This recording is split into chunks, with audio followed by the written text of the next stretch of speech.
Welcome back to War Thunder and welcome to the Duck Talks number 22 with kind of the title I got what I asked for, and I'm not really happy about that right now. But there are more topics. First of all, the main topics are why I play War Thunder. Good to know why I'm actually playing it and where the roots are. Then the great responses on the last Duck Talks regarding my 1500 subscribers and what has changed since then. Then somebody requested something special, a few flyouts together, and I am really keen on finding out how it works out. Then I also have a few questions for you guys. Then I have to quickly talk about the hydro-pneumatic suspension, or how you ever pronounce it. Obviously I pronounced it wrongly in the STB1 tank review. Then also, of course, the big topic, ships, what we asked for, we kind of got it, now nobody is happy, and the fear from some of you that I split my content, kind of, which already began, so to speak, but more on this in a moment. Then also the community and the elitism, and that also leads back to the first topic. And then also certain social medias regarding Discord / the TeamSpeak 3. So let's get right on with the first topic. Why I play War Thunder? Well, War Thunder is an amazing game, and I had so much fun that I actually decided to cover my kind of gameplay in YouTube videos. Once I followed certain other YouTubers around with their videos, and I was highly inspired by some of them. You might know them, kind of. And so I think War Thunder is the ultimate blend or mixture of history, fun, and learning for the future if you look at it the right way, which most people don't. They just see what's actually there at the moment and just have a lot of fear for it and just go crazy about it. We know them under the name idiots. Then I complained too much lately in my videos about certain aspects of the game and certain mechanics and what so on. For example, the last video, Nukes of the Sky 2.0, I got a lot of harsh feedback. Partially, the overwhelming majority was, nice and solid, like it always is. So thanks to you guys for, giving such nice feedback and constructive feedback. But the ratio of not so nice feedback or more opposite opinions, so to speak, was so high that I had to rethink a certain aspects. And complaining is a showcase that I actually care about something.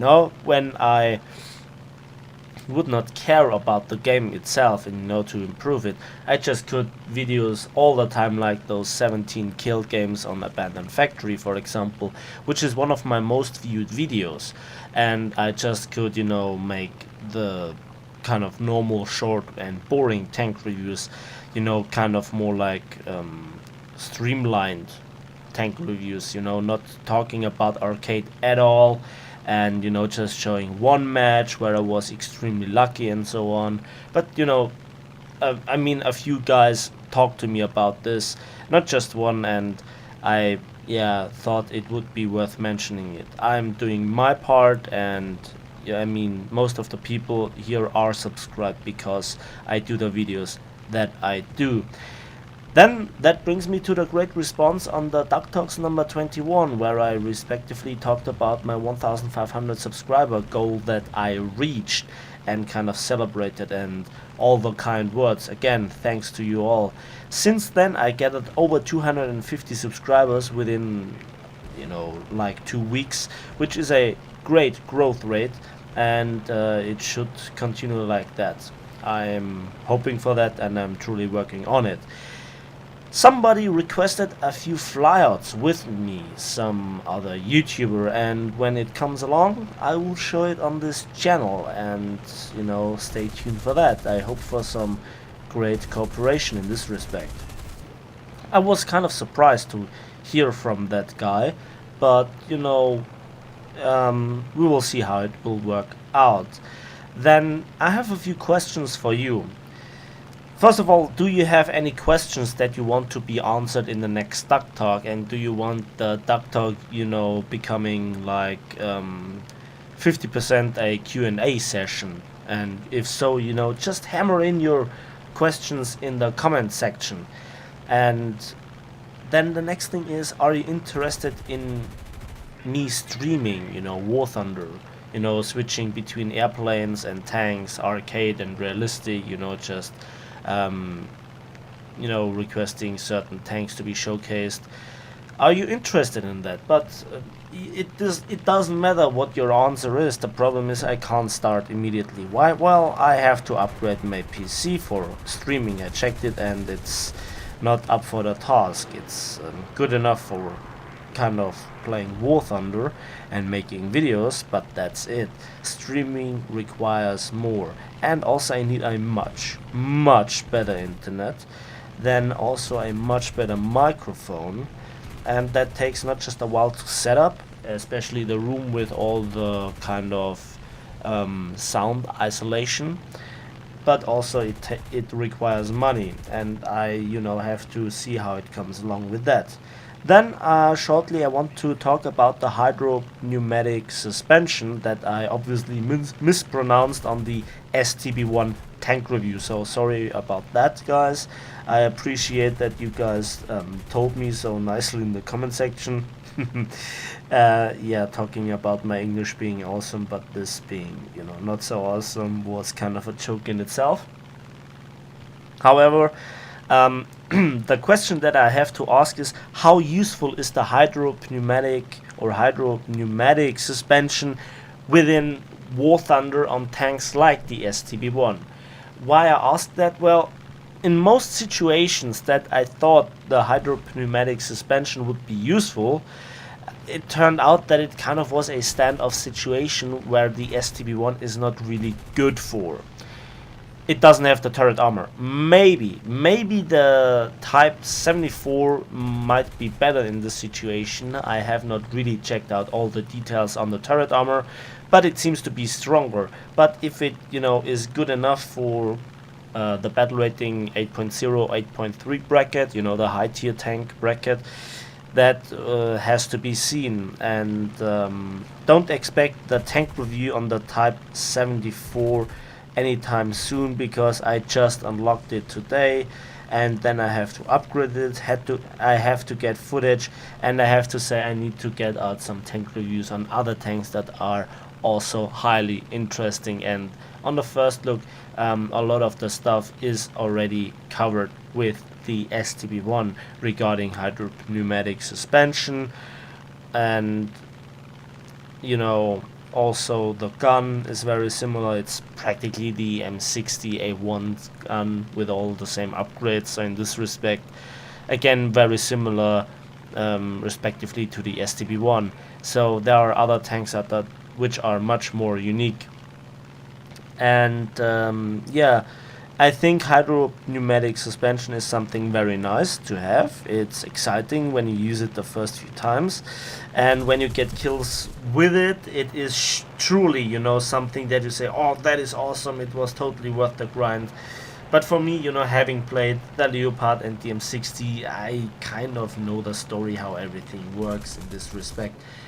So it was not really something really nice, and to set it up takes a few seconds, and it's not fully functional in terms of that. You, for example, if you want to lift the tank, then you have to move slightly forwards with it, and it's not very intuitively, especially when you hit the wrong key or move too much forward, and that might get you killed. And that brings us to the ships. Now, the test of the weekend, now the impressions settled themselves, and I have to say it was a solid test. It was a good test. I actually got what I asked for, bigger guns, especially the MZ1 was really great to play. I love to just blow up the smaller enemy ships when they try to attack. It was really great in a defensive situation. The skill I think that we will see in the future from players is actually how to deal with the waves. And the waves were really that aspect that I did not really talk too much about, but it was the major factor. I felt like it was very tricky to actually aim at the enemy, and so it was paying off very greatly if you played defensively, so that the enemies came practically one by one, and a lot of your teammates could shoot at the same target at the same time, and you just could finish them off with your big guns. And again, the dominance of aircraft is not really nice, and I also missed the fact that you really couldn't damage the cargo ships with gunfire effectively as I hoped for. I mean, you could damage them, but ultimately sink them. I never managed to do so, except with long range torpedoes, which is a really nasty tactic. Aiming through the gaps and leading the cargo ships. It worked out greatly, I have to say.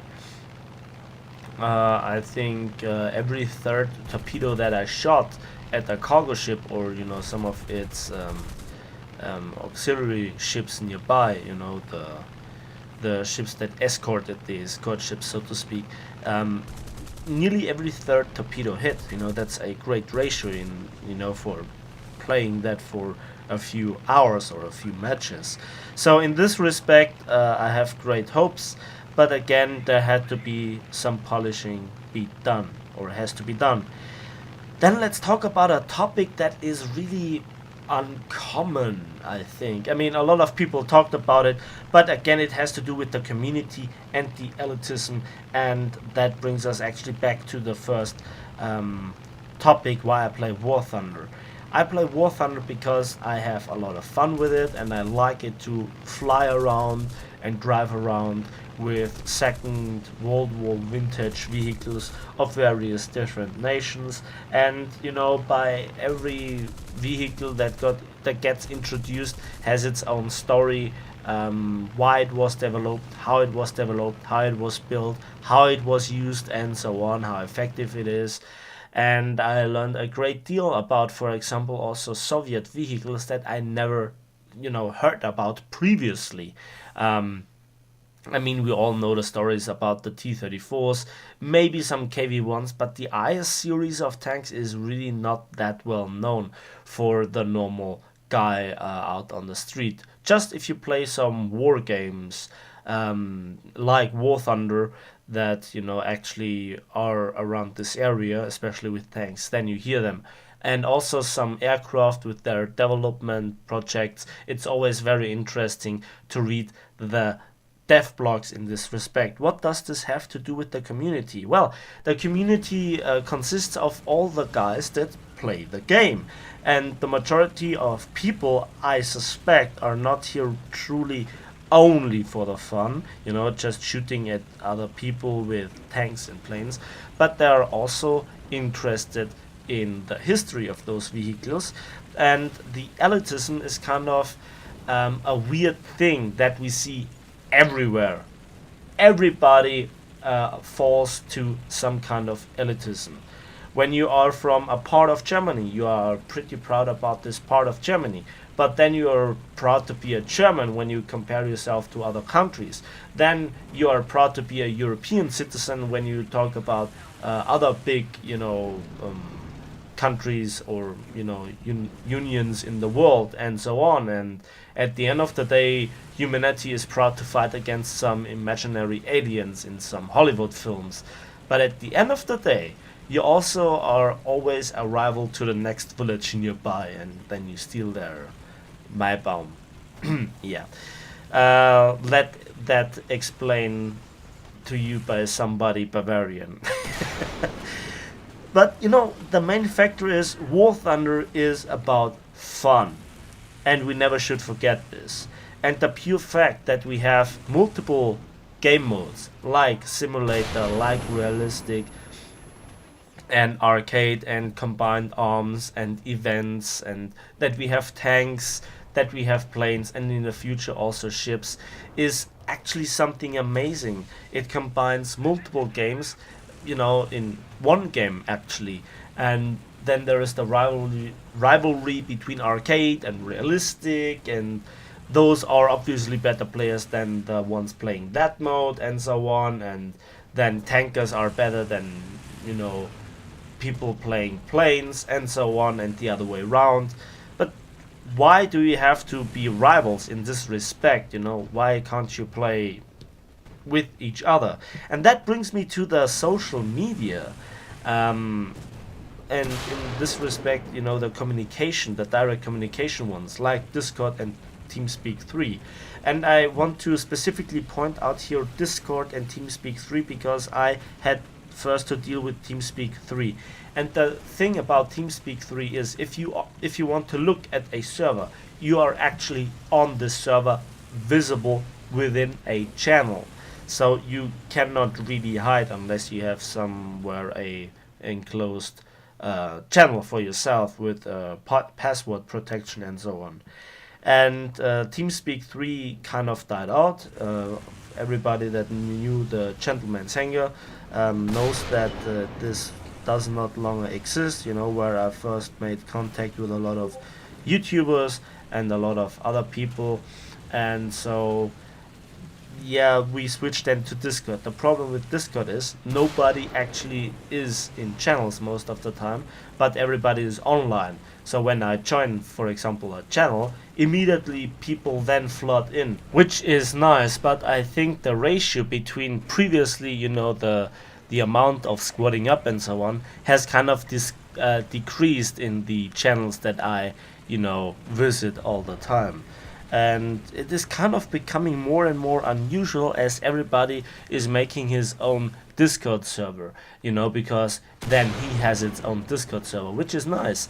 But because that means more and more splitting up. This is the reason why I at the moment do not intend to make my own Discord server. In fact, I practically have a Discord server where I am a lead officer, and I actually do not follow the plan of populating it at the moment.